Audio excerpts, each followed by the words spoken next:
Hello and welcome to another video and podcast from Fantasy Football Scout. Today it's all about Sky Sports Fantasy Football and there is £50,000 up for grabs for the winner. My name is Joe and joining me ahead of Game Week 25's fixtures is Luke. Luke, how are you? I'm all right, Joe. I'm not too bad. Fairly average week for me in the end, but mainly with some captain fails, which I think quite a lot of people had over these last few days. Outside Bruno Fernandes as usual, if you went for him, and all good. Looking forward to continuing to spend transfers when I don't actually want to, which has been Yes. the theme of my team since over. Well, we'll look at my team as well. I've spent a couple of transfers and they haven't worked out, but I'm hoping they will down the line through some kind of weird knock-on effect. But yeah, fairly. I got 101 points, which I thought was okay, but obviously compared to others, I think 120 would have seen a decent enough green arrow if such things exist in Sky. But yeah, I'm still hovering around the 900 mark, still in the top thousands, not really budging. Differentials are going to be needed if we're going to move. I'm going to need to be a bit different with the captaincy. For example, those that captained or owned Dallas instead of Bamford would have had quite a hefty markup there over the weekend, over the week for that Southampton game. There are gains to be made. I'm not making them at the moment. Yeah, it's tough. It's the overhaul has obviously forced very, very template teams, and Yeah, as a result, everyone's quite static I at the hate moment. this overhaul.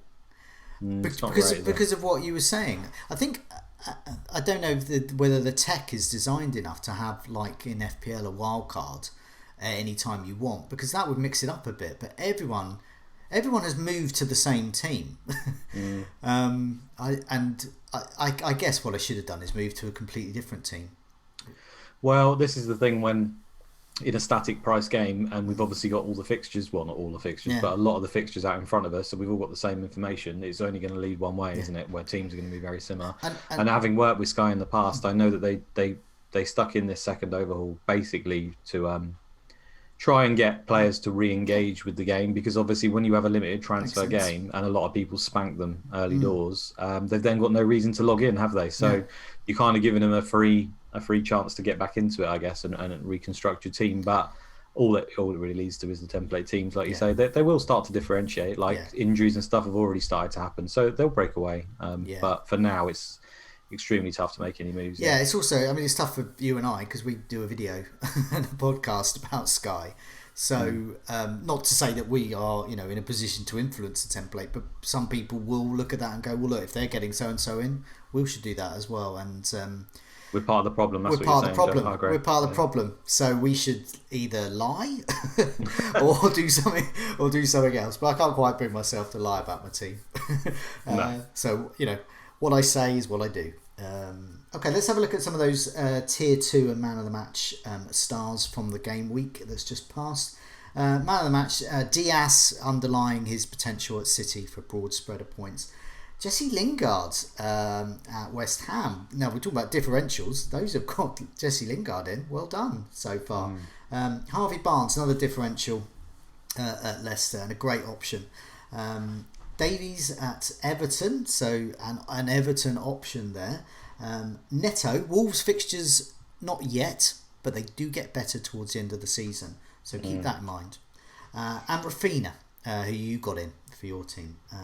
Passing tier 2, Aspilicueta, Maguire, Dunk, Rudiger, Alexander Arnold, Dan Burn, interesting. Zinchenko again getting the points. White, Brighton. So a lot of Brighton players. Pascal Gross as well. I was tempted by Pascal Gross, but I knew it would only be really for the passing tiers because he's playing in a slightly more withdrawn role. He started his Brighton career in a quite an attacking midfield role, and he's kind of moved back now. But yeah, definitely the potential there for passing tier. Højbjerg and Diaz again. Tackles tier 2, Dallas, underlining Dallas's potential. Castagna, Davis at Everton. So I mention that again because these are players that people aren't really thinking of. But nevertheless, there's Davis there with a man of the match and a tackles tier 2. So something to monitor when we perhaps want Everton. Rodriguez at Everton too. Saves tier 2. Meslier, he got that twice in that game week. Since I ditched him, Cheers. Yeah, Pickford, Martinez, Patricio. Once again, Wolves pictures get better. I've been burnt with Patricio before. I may well go back at some point. Who knows? De Gea, Pickford, Martinez there, and shots tier 2. Only a couple, well, 2 or 3. But the ones that sprung out to me is Pereira. If we're looking the West Brom one, if we're looking for a differential, and St Maximin. Newcastle have a single game week, a single match day coming up. On the horizon, and St Maximum is a differential to consider. But yeah, any of those names, I've just drawn out some of the more interesting ones, but anything spring to mind?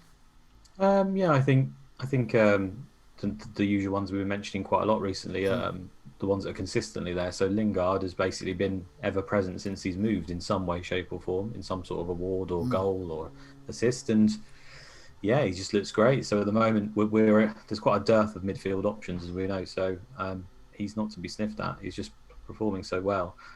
Barnes obviously stands out heavily. I know Leicester, he's been fantastic of late, and then Leicester have obviously got a good run coming up. He's just a great differential, really. He's hardly owned in the top 1K at all. So yeah, he's definitely one that I'm monitoring. And you already mentioned Neto as well. Again, at some point, Wolves fixtures do change, and we'll probably get some individual days. Obviously, we don't know about them yet, but later on. And I'd like Neto for his final run-in, because although I generally don't like these kind of midfielders who don't get passing bonus and stuff like that very often, because obviously they can hit 2 points quite regularly. He just seems to be one of these guys he always finds a way, be it one assist, a man of the match, whatever. He always seems to pick up something. So I do like him. And I suppose Rodriguez is another name who was very popular at the start. The fact he's getting the odd tackle bonus, and he can get shots on target bonus, like he is potentially, I mentioned him because a lot of people are probably going to go to Calvert-Lewin because of the way the fixtures have fallen. But then a lot of people might not have a striker slot for available. So then Rodriguez kind of solves that. And he has been a bit of a letdown. It's definitely a punt, especially with his injury record. But he's the kind of differential we talked about on a couple of pods before, where everyone's going Calvert-Lewin. If you want to make some headway, then there's Rodriguez. Then perhaps he can outscore him. It's not like he's incapable of it. He's obviously a very good player. Okay, let's have a look at your team. So obviously there's been some movement, because this time last week you had Grealish in your side, so you bit of forward planning, all those Villa fixtures, and then Grealish promptly gets himself injured. That of course came out via the wonderful, I think it was Insider FPL. They monitor the accounts of players and people at teams. It actually comes out after the FPL deadline, but before our deadlines in Sky, so it's actually brilliant, because all the physio. Why would all the Villa physios and teammates get rid of Jack Grealish? Do they say that it's obvious he's going to be injured? So very handy. Yeah, I didn't actually do it on that day though. I pretty much knew that he was going to be injured. And I could have made the move pre that game. I even knew on the Friday. So I was thinking about just putting Rafinha straight in, because Leeds were playing Wolves, and obviously Leeds had 2 games. So I thought that makes sense. But at that time, we didn't really know the extent of the injury, and I still don't think we do 100%. No. So I was thinking, well, maybe it could just be a 1 game. And then there was even talk that he might be back for the Leeds game, which he obviously wasn't. And then, these things can drag on. So I did do it eventually on the Tuesday. I would have, obviously, if I'd have done it on the Friday, gained an extra, I think 2, maybe 4 points, because Rafinha might. Let me just check that actually. Oh, yeah, no, it was only 2 points. So I'm 2 points down, but I let that go to get a little bit more information, so I'm not too bothered about that. The reason I really did it was more, again, for a little bit of long-term planning. Obviously, I'm going to want some Villa at some point. I hate holding players when you don't know when they're due to come back, in the hope they're going to come back, because it just ends up dragging on so often. And in Sky, you could miss so much, so many days. 100%. And Rafinha he's just been incredible. So what's really annoying for me, and I suppose a lot of people have done it, is on my overhaul, I did have many drafts where I had Rafinha instead of Bamford, and used that slot as the rotatable striker slot to use my transfers. And I just... In the end, I thought, look, everyone's going to be on Bamford as captain instead. And I played a bit sheepish and thought, I'll have Bamford and I'll stick Grealish in, and it's that long term. In the end, it's ended up costing me more transfers, because obviously Grealish has got injured. I've had to make the transfer anyway. And I kind of regret that. So I think we had a question last week about regrets on overhaul. And my regret is really not to have not to have decided to go with Rafinha over Bamford and then use Bamford as the rotatable striker slot. Now, it's easy to say in hindsight, but I did really consider it, and it was more the ownership of Bamford as a captain that pushed me towards keeping that side of it. At the end of the day, Bamford did well and scored as well, and I captained him over Rafinha again because I thought he'd be the most heavily favoured captain. Which I think there was only about a point difference in the end between them, so that wasn't a problem. Another transfer used. Bamford is now my rotatable striker slot, though, and he will be going probably for Calvert-Lewin. That's really wise, because Everton have a single match day coming up soon, and obviously they've got fixtures to be rescheduled down the line. And they've got some good. They've just got some good games in general, really. So. And then hopefully I'll just continue. The plan is that my team, apart from that, will stay the same, and I'll use my very limited swaps to just rotate that forward slot to anyone I need for an individual. That's probably very wise advice for those with limited transfers. But we've all got limited transfers in a way because it's a limited transfer game. But just for the benefit of those listening on the podcast, you've got Ederson in goal, Stones, Cancelo, Diaz, and Vestergaard. Then in the middle, Gundogan, Fernandes, Rafinha, Kane, Salah and Bamford. And as you said, you're going to use that Bamford slot to sort of revolve around. And that could be quite lucrative. I think Newcastle have a single match day. They do. Are you tempted by Wilson in that rotatable? Well, I don't know what he's in. I think we've got a question. Let's leave it for the question. Yeah, we'll leave that for later. We've got a question. Yeah, but that is the plan. Obviously, things can change, like they already have numerous times. If there's suddenly an injury to Bruno Fernandes or Gundogan or anything like that, then obviously it all goes out the window. But for now, the plan is to use that slot and just hope that the rest of the guys continue to perform season long, which they could do, but you never know, do you? So let's put my team up now, a bit different. So that's good that it's different. It's good that there are differences emerging. It's not that different though, is it? There's only a few names. There's a basics. Yeah, I've made it slightly different. the difference is what it's going to be, is where it's going to be different, because I'm having enough of Vestergaard, and there's some days when I want to captain a Southampton player, and I don't feel confident at the moment with Vestergaard. I know he's close. He always looks close to scoring. He looks close to getting those tiers, but I wanted to try something different. So I got Jorginho out after he was benched, and got Ward-Prowse in instead. So Ward-Prowse is now you've got Bamford in that rotatable role. It's a midfielder for me. So I've got Ward-Prowse in a sort of, he could become perhaps Harvey Barnes, he could become Neto, it's that sort of role. Meanwhile, I might want to get rid of Vestergaard and move Vestergaard to another midfielder, possibly for those other players I mentioned, or perhaps another defender. So I didn't want to go 5 at the back, so I decided to get Sanchez in instead of Ederson. So I got rid of Ederson for Sanchez because I'm quite stocked up on City. Every time City play, I'm already up, and then it's the other players where I start falling down the rankings. So I sort of go up to about 700-800 in the rankings when City play, and then I slip down to about where I am at the moment, about 900 when they don't play. That's just the way it's going at the moment. So I'm trying to even that up a bit.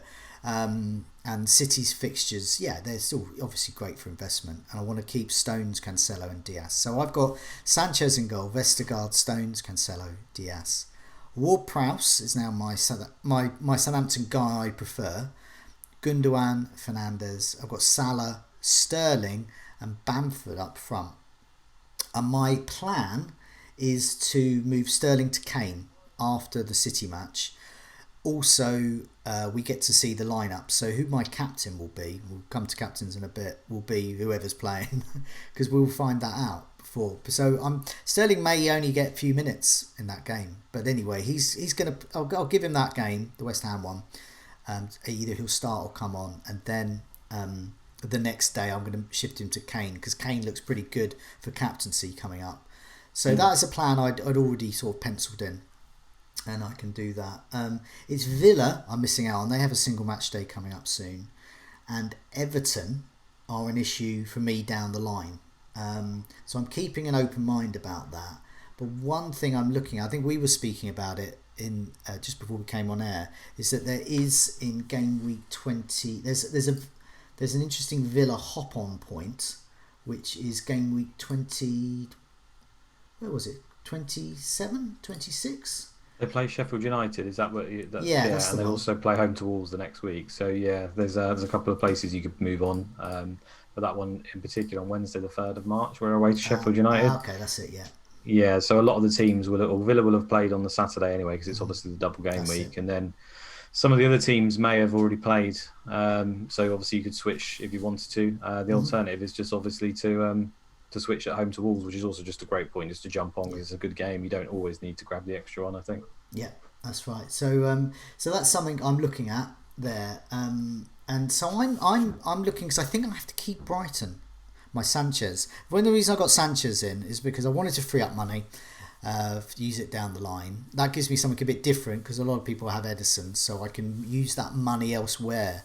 There's everyone's team costs the same, so I'll have a difference there somewhere else. I don't know where, and I might not use it as wisely as having Edison, but I might do. So I can move that money, and if I'm going to go in for the Brighton defence, yes, I'll get the odd 2 or 3 points more with Dunk over Sanchez, and as it transpired this week, that was the case. But basically, if the Brighton defence does well, Sanchez will do well, and Lewis Dunk will do well. So broadly, it's not sky winning stuff to go for Sanchez over Dunk or Dunk over Sanchez. That's just a sort of trimmings, and I think I prefer the extra money there. Yeah, I mean, unless he's hitting a John Stones double goal or something, then Yeah. it's probably going to be much of a muchness there. But on that note, I skipped Brighton this week, Yeah, okay. which obviously worked out fairly well. I mean, all the Brighton players got like 100+ passes. I think could easily have won that game on another day. It was a bit of a fluke, wasn't it? That two attempts by Palace went in. So I was expecting that to be a 20-point haul, and I got away with it. I think Dunk only got a 4 in the end. So it's worked out okay for now, but obviously they've got another individual day later on. They've still got some good games. But it's situations like that where, yeah, I've got lucky in that situation. But for me, the person that would have had to come out would have been John Stones. Or to be honest, I would have started with Dunk and then not had Stones in the team because that made more sense. That's what I would have done. Should have done. So at the moment, Dunk is I think he's about 8 or 9 points up on Stones, just because you would have captained him in that day, and then obviously he got a clean sheet in his first game after overhaul as well, where he got some bonus as well. So I'm about 8 points down, but then obviously I've got the transfer in hand, and I feel like from now moving forward, will Stones outscore Dunk season long? I like to think he will, including that individual match day. It's not certain, obviously. Depends on how many games he's played, but it's these kind of decisions that it's so hard. Sometimes we get so hooked on trying to cover every single match day, and when you break it down, season long, if you're going to stay with those players, I think it becomes a little bit harder. Sure, if you've got all the swaps, then you jump onto Dunk for 3 or 4, you get that nice run where he has outscored Stones and the like, and then you switch on to another player, that's fine. But when you've got limited transfers, I think sometimes you just have to break it down and think, well, there's got to be some days I miss, and this might be one of them. And in the end, I've got pretty lucky on it. Yeah, I mean, I'm not. I mean, up 2 points by getting Sanchez in against Edison, wholly promptly down as soon as Edison steps on the pitch. But in your case, it gives you a lot of money, and Yeah. we're still games to come, isn't there? So you can only judge it at the end of that, really. It gives me. So I mean, looking again at. We'll look at captains in a minute for game week 25, but we were talking about that sort of hop on to Villa moment, but there's also hop for me. Because I've got this double Southampton and I don't have to worry about Brighton anymore. I've got this Vestergaard Ward-Prowse combination, which is not very successful at the moment. So I can remove one of them, and it'll probably be Vestergaard after they play Everton on the 1st of March, and then I can move him to a Villa player of my choice. So say Grealish is back, I'll have some Grealish, but if he's not back, I'll probably be looking at, say, Konsa or another defender. There is also a hop-on place there for Leicester. Now, if I wanted to get I do want to get Harvey Barnes in at some point, and there is a nice hop-on place there for Leicester. Leicester play Burnley then, and I've still got that Southampton coverage. I've utilised the timing of it, and that's what I'm thinking there. Going Midlands. Moving up north into the Midlands. Well, I think the Villa one's pretty. Villa have obviously got the extra games to be rescheduled. They've also playing the blank week at home to Spurs, where again, now we've all got Kane sat in our teams, but the other game on that day is West Ham home to Arsenal. Oh, well, I say we've all got Kane. A lot of us have got Kane. Yeah. But come that day, Kane could be injured, or something could have changed, and suddenly we need Villa as well. So I think if you're making any transfers now, obviously looking at Villa is ideal just because of the volume of games and the individual days that they can cover. The only problem is that Villa seem to be in a very poor form at the moment, and their star player's injured. So it's kind of that catch-22 situation. It's like I'd like to have Ollie Watkins in by that time, probably Calvert-Lewin to Ollie Watkins, for example, but it's only penciled in because obviously so much can change, injury news. Villa looked pretty poor, even when Grealish was playing in the last few games beforehand, I thought. So, it's hard to know whether they'll come back into the form they will. And on that note, the person... Go on. I was just say Martinez is the one consistent factor throughout. No matter how bad they are, he's always good. When I was just going to say, whenever I read out those stats, who's getting the tier 2, it's always him. So you know you're going to get something there.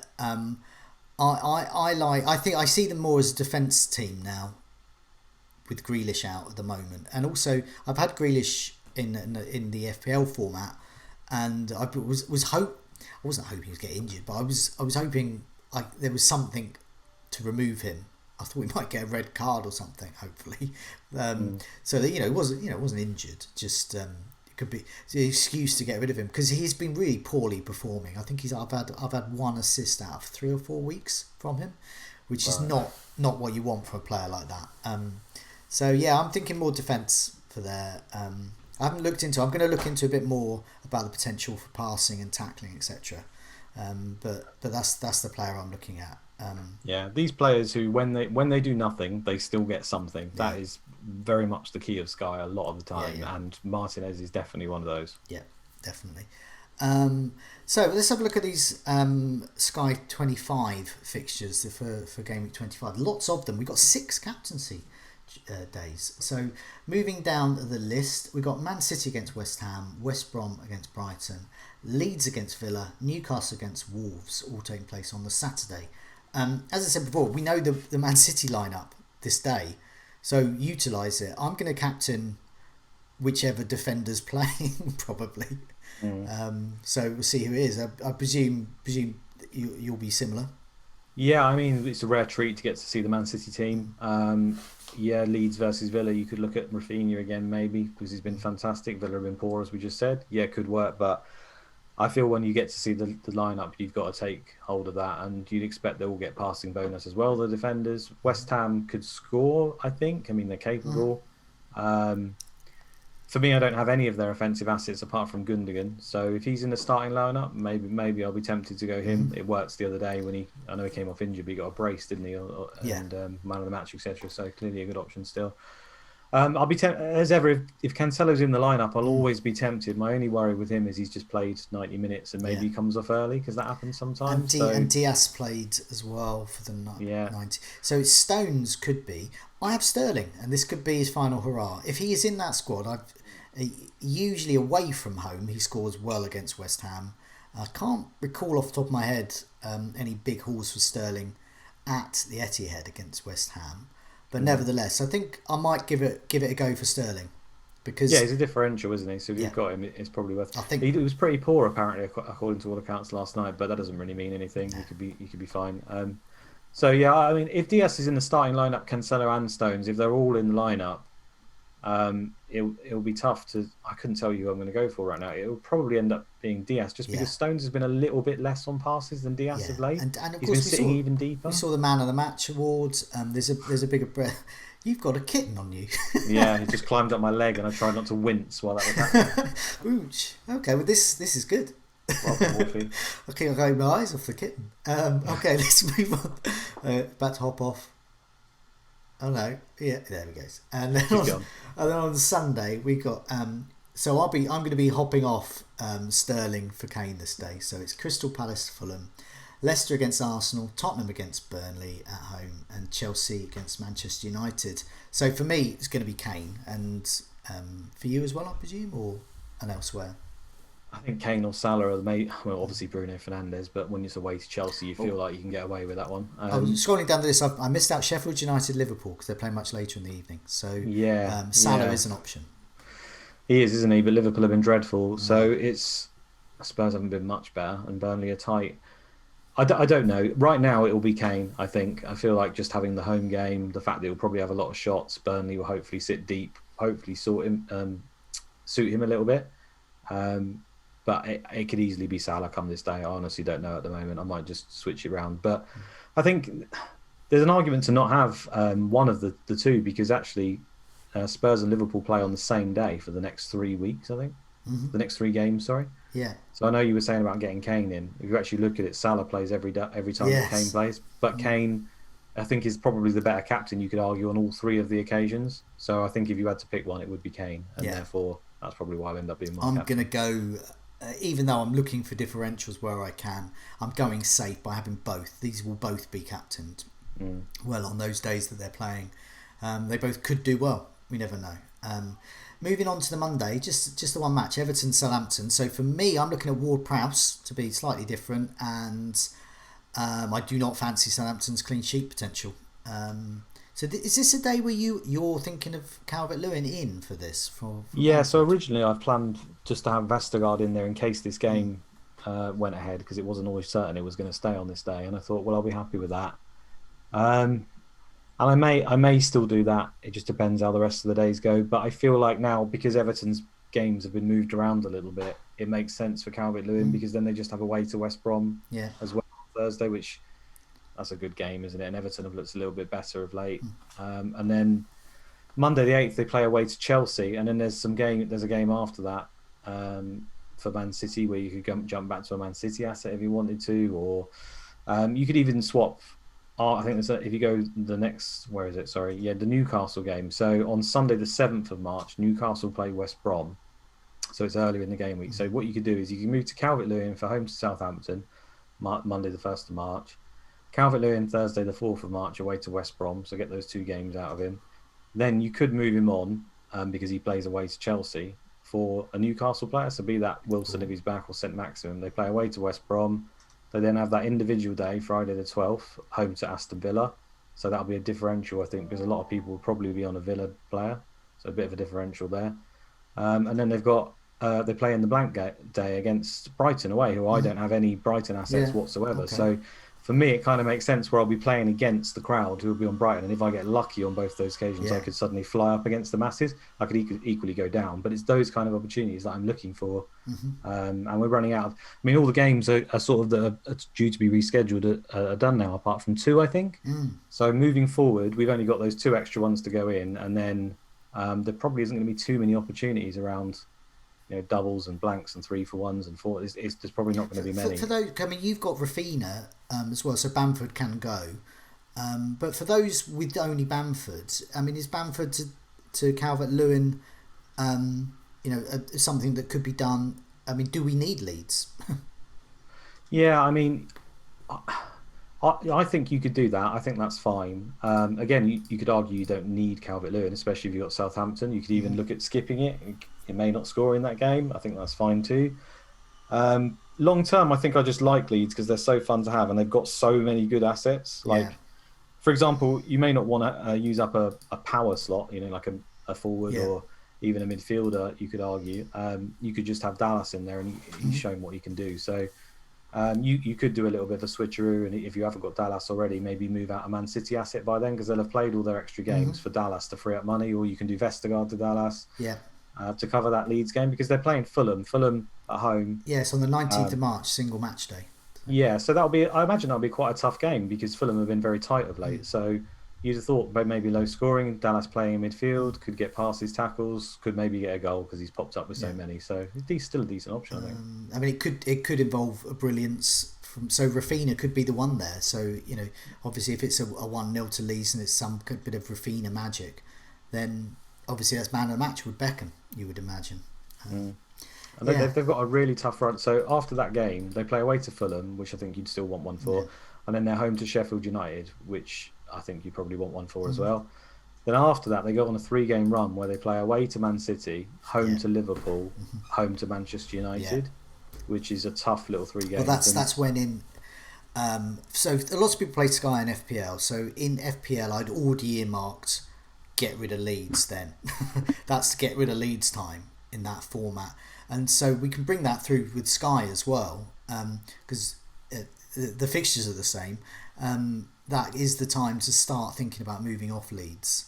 But yeah, as you said, you're going to want them perhaps up until then. Yeah. Yeah, and we don't know how the days fall at the moment because they've not been planned for TV yet. But it could work out the Leeds play Sheffield United and then Wolves play West Ham later in the game week. And to me, that's the kind of time where you probably want to look at moving to Neto or something like that because then they've got a much better run. Yeah, that's what I'm thinking. Tuesday, 2nd of March, Man City against Wolves. Another day we get to see the City lineup. So that's whichever City player is playing. Yeah. Indeed, it's too early to say now, isn't it? We've still got a game, still injuries and everything, but it will be a Man City player. And against Wolves, I mean, passing bonus is all but assured. It's pretty much assured in every game. But against them, I'll be stunned if they didn't get it. Yeah. So again, I'll probably be looking for one of the defenders. So on Wednesday, the 3rd of March, this is my possible Villa time when I get a Villa player in. Burnley against Leicester, Sheffield United against Villa, and then Crystal Palace against Manchester United. Looks like a Fernandes captaincy day, I would presume. Yes. I'm not even going to go against crowd. I think there's one manager in the top 1,000 who hasn't got him. Yeah. I'm not going against that. There's crowds and there's crowds, and that's too big a crowd. Even regardless of that, Palace, apart from their fluke result the other day, are just woeful, aren't they? So you'd expect that Bruno Fernandes can get points in any game. In that game, he could get an absolute monster. Yeah, so I'm not going off him there, but it is definitely a Villa day for me. That's the day where I will be. Let's see it. Whichever Southampton player I dislike the most at that time goes for whichever Villa player I like, if I like any of them. And then moving on to the Thursday, Fulham against Tottenham, West Brom, Everton, Liverpool, Chelsea. So options, but for me, I look at that and sort of think, I think that's a Kane day as well. For you, it might be a Calvert-Lewin day. Yeah, if I go there, I'm still not 100%, but it will be Kane or Calvert-Lewin. Obviously, Salah's there as well. Great home record over the seasons. Can't rule him out, but given the way Liverpool have been playing and how tight Chelsea have gone, it might just be enough just to have him. So, yeah, it'll probably be Kane, but Calvert-Lewin will be a consideration. Yeah. Okay, let's move on to some community questions that we've got. So thanks everyone for responding. I put up a little note on Twitter today and quite a few of you responded, which is great. Ronan Fitz asked a question that we were asking last week and we're going to ask again a bit more earnest this week. Too soon for KDB? He could very well get a start against West Ham. And Man City still have strong fixtures and lots of fixtures. So are you tempted by KDB?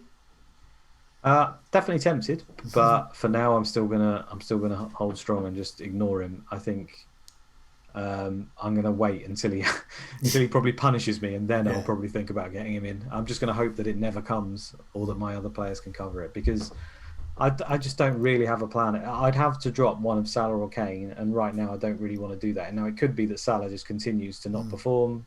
Kane has got those fantastic days where I'd want him as captain, so I wouldn't want to drop him. So if anyone, it will be Salah, and I'll just have to play that by ear, basically. So with me, I've got a bit of money in the bank. I can't quite do Gundogan to him if I want to do my Sterling to Kane move. But apart from that, a lot of my players could be KDB if I went down that route. Not sure yet. What puts me slightly off Man City attackers and why I'm okay getting rid of Sterling is because something Guardiola's often said at the moment with the amount of games they've got, they're sort of at second gear a little bit. They're just not quite getting there because they're trying to conserve their energy. So if they're getting 1-0 up, that's it. So I feel we're going to see a lot of 1-2-0s for City, and makes that. I mean, why? And then you're taking the captaincy temptation is there with KDB, and then you take it off someone like Diaz who gets basically 12 points for showing up and getting a clean sheet. So yeah, I feel like with KDB as well, earlier in the season Man City was struggling. Yeah, De Bruyne was playing almost up front and he was getting absolutely milked to death, basically. You can see him shattered. You can see, every time you look at De Bruyne, you know he's tired just by how rosy his cheeks are. And obviously eventually it's led to injuries where he's been so tired. Now he got benched. Obviously, he's coming back from injury, so you can't really read too much into that. But he's benched in the easier Champions League game. I think moving forward, the fact that Man City are now quite comfortable and doing Oh, well okay. compared to how bad they were previously, where they almost needed to have him on the pitch no matter Yeah. what. I feel like if they're 1 or 2 nil up now and it gets to the 70th minute, I feel like Kevin De Bruyne will come off where previously he probably wouldn't Yeah. have, because what's the point? They're going to need him for the running. He's their best player, and obviously so for me, that is also a factor where I just feel like he won't see 90 minutes for quite a long time yet, if at all. Yeah. And the other part is Aguero. If Aguero is back and suddenly fit and Mm. looking good, which I'm not crossing my fingers on, but if that happens, suddenly that changes De Bruyne again, and then De Bruyne maybe goes into a different position, and maybe Gundogan isn't as good as a result or whatnot. There's too many unknowns for me to go to De Bruyne right now. But in the future, with my 3 striker slot, potentially I could have enough money for De Bruyne even as well, alongside Salah and Kane. So Yeah. that's what I'm looking at. Yeah, something to look at for the future. Tom Sky FF. Now, this is a change that he knows he should have already have done, but nevertheless he's still asking because he still might do it. He says he wants to replace Grealish with Rafinha, which you did successfully a little while ago, Yeah. to make budget for other moves. Yes, I know I'm a donut and I should have done it for that Southampton game. But he also knows that Barnes will probably be a bit more popular. But do you think Rafinha is still a viable, even though he's got less games in March? So should he still do it, or was that shit passed for him? Yeah, that's a very tough one, because I think Rafinha's a great just hold, and his price is fantastic, and he covers that individual day on the blank as well. But they do have less games, like I think it's like 3-1 for most teams now. Nearly every other team will play like 3 times before he plays. So the timing is definitely wrong. And again, it's going to come down to how many transfers he's got. I would maybe look to Barnes or someone else and then see Yeah. if you can squeeze Rafinha in later for someone else, because you never know what will happen. Someone might get injured, someone might come back, and suddenly your plans will fall into your lap where you can do it. And I feel like if you plan a little bit too long term, it can sometimes hurt you. I'm a perfect example. Yeah. Getting Grealish in when I knew that he had bad games and probably wouldn't outscore the majority of people, he then gets injured, so I had to spend the transfer anyway. So I would look to the immediacy, because as I already mentioned earlier, later on in the season we're not going to get a lot of games messed around with. So really your opportunities are still now. And I would want Rafinha, but maybe not yet. So I'd go Barnes and then maybe look to get Rafinha in for someone else.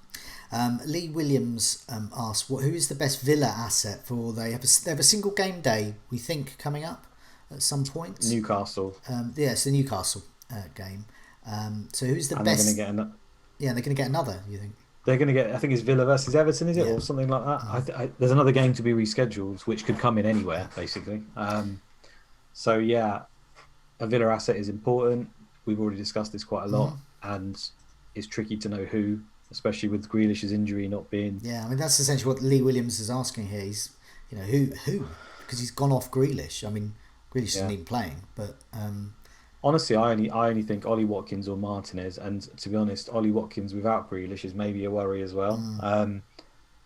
So for me, it's Martinez I mean, El Ghazi could work if Grealish is out for quite a while, because he's in on penalties as well. So I mean, I'm thinking of a player like Konsa, but do you think I should perhaps just take a risk on a midfielder? You're just not interested in Konsa yourself? No, I'm not interested, because he doesn't get the passing bonus. Right. You'd have to rely on him scoring a goal, basically, which... All right. Because at the moment the clean sheets aren't even really there, and obviously if there is a clean sheet, Martinez is outscoring you anyway. He gets 2 extra points for the clean sheet as it is, and he probably got saves as well. So perhaps someone like El Ghazi or Traore even. I like Traore. I think he's a forward in this game, though, if I remember is he? rightly, which is really annoying. How annoying is that? I know, yeah. I'm pretty sure he is, because I looked at that a long time ago. Okay, well I Let me might just consider check. El Ghazi then. Yeah, El Ghazi. I mean, it depends. It's all tied up to this Grealish injury. If they say he's out for 6 weeks or something, then El Ghazi's definitely an option. If he's not, and it's just, we could be back, then you're just not going to want to do it, because it's another transfer booked in. Okay. Yeah, Ollie Watkins or Martinez, and I don't like anyone else, and I'm sorry, because I wish there was another answer. Ryan asks, if Maddison is injured, would a straight swap to Barnes be worth doing? So he already has Maddison. Or could it make Barnes less effective if Maddison is out? So I did a bit of research for this one. And I had a look at the games where Maddison either didn't play or played less than 30 minutes, so it was a cameo. And those were in these match days for number 3, 4, 5, 7 and 16. So match days 3, 4, 5, 7 and 16 for Leicester. And of those, Barnes blanked in match day 3, 4, and 5. He got a goal in game week in match day 7, and then he got a goal in match day 16. What does that tell us? That tells us absolutely nothing. That does not. It's a small sample anyway, but even if you're looking at that complete 5 sample, if he scored a goal in every game, that does not mean he's going to score in the next games without Maddison there. If he blanked in all of them, it does not mean that he's going to blank in the next ones. So basically you've got 3 blanks, 2 goals. There's so many other variants could have come into that. Basically Barnes is still a good option with or without Maddison. That's what I think. I agree. Barnes is a good option. Maddison is a good option. Will Leicester be a slightly less good team with one of their better players out? Probably. That happens to most people. But look at Man City without De Bruyne. They've been fine. It can be different, can't it? Obviously, Villa lost Grealish and they look worse. They're unknowns, but in his own right, Barnes at least has those shots that he often falls back on if he doesn't get goals. And at the moment, he's getting goals for fun. So I wouldn't overthink it. I would just get him in, I think.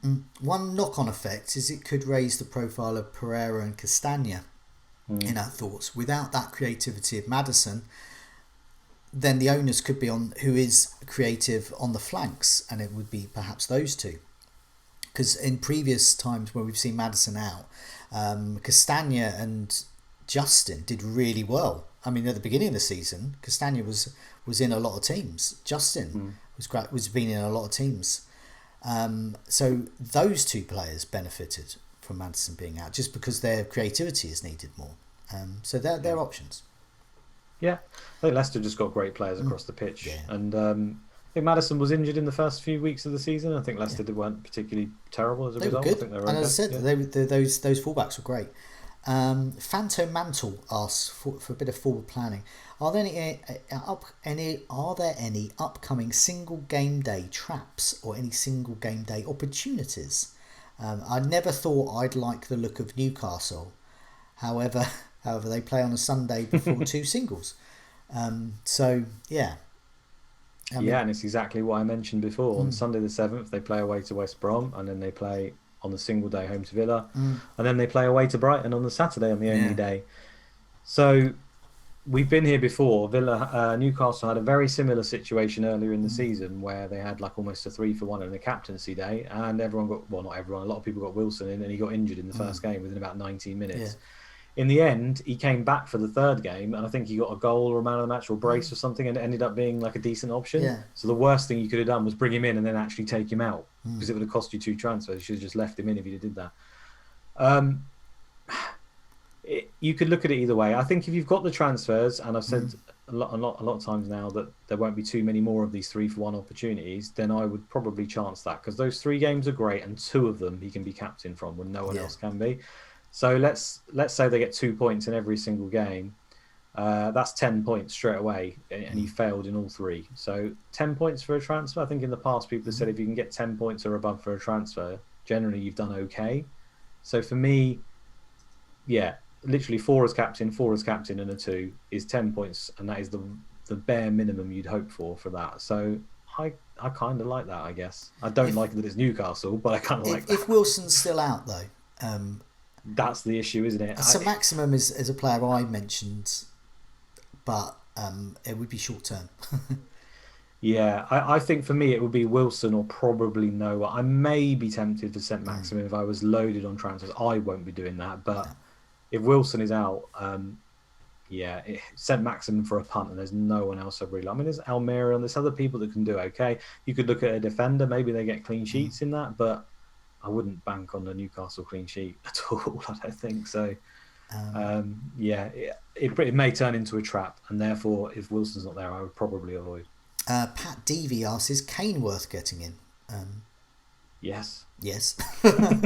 He's good, and he's captainable multiple days. Well, I'll rephrase that. If he's got Salah, he doesn't need to go Kane because they're on the same day. And Salah could easily outscore Kane on all 3 days. It's not like he's not been known to outscore nearly every player in the game in his past history. So, no, you do not need him. However, I believe that I would very strongly suggest to get him, because most people will have him and as captain. And I think he'll do well above all that. So that's the important thing. For reasons unknown, he says, I don't have Salah or Mane. Who to bring in as cover for the Wolves v Liverpool day? So there are advantages of having a Liverpool player, clearly, with the fixtures. Doesn't have any at the moment. So, I mean, is Salah Mane, or is it worth getting another in? Again, he could avoid if he wanted to. You don't have to cover it the way Liverpool are playing. Especially if you've got Kane.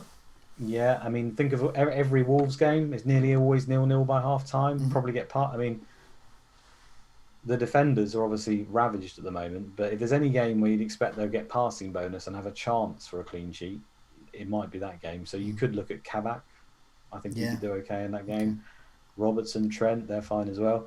But the obvious answer is get Salah, because everyone will have him. He can get 2 penalties in the game, and he'll be captained by, I don't know, something like 60% of the top 1K, if not more. So the sensible play is just to get Salah. Yeah. So that's the end of our questions. But thanks a lot, all those that asked there. You've certainly given me food for thought for my team, and reflecting on some of the errors that I've made and will continue to make. One of which at the moment will be ignoring Martinez for Villa. But you never know. I might correct that at some point. But with Grealish out, that's tricky, and we do have Everton players to think about, and there's Leeds as well, who are still trucking along, still being a good side to have. For those who want to get a bit more information about passing, tackling stats, those types of things, we've got those in the members area. Do have a look at that. That's all powered by Opta there. But in the meantime, Luke, thanks so much for joining me, and good luck with your game week in Sky. Same to you, mate, and see you on the next one.